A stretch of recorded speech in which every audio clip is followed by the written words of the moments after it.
We start with a move by Beijing that could have huge implications for North Korea. Moving closer to the U.S. and the international community on the issue, China has ordered North Korean companies operating in the country to shut down. Now they have 120 days to close from the date most recent UN resolution was adopted, which was on September 12th. The United States, which has been leading efforts to crack down on Pyongyang, has welcomed China's move.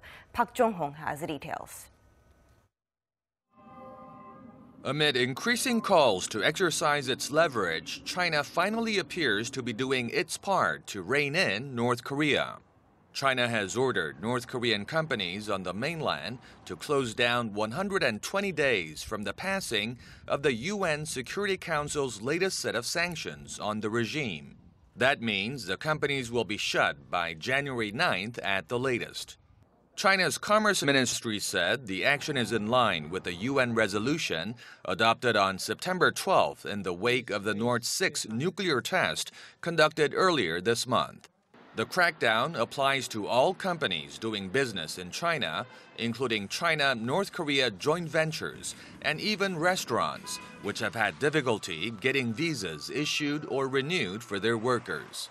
China's toughest measure to date comes just 11 days after Beijing announced it was limiting petroleum exports to the north and banning imports of North Korean textiles, a mainstay of the North's foreign income.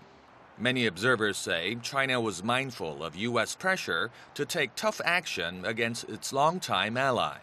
And Washington has praised China's move. Susan Thornton, the U.S. Acting Assistant Secretary of State for East Asian and Pacific Affairs, told the Senate that, quote, Chinese policy is shifting, adding the U.S. is closely working with Beijing to execute a common strategy and are clear-eyed in viewing the progress. Along with the international community, the U.S. has been ramping up pressure and applying substantial sanctions on the North to force it to give up its nuclear and missile ambitions. Watchers also say China would have been burdened to comply with Washington's demands ahead of President Trump's scheduled visit to China in November. Jong-hong, Arirang News.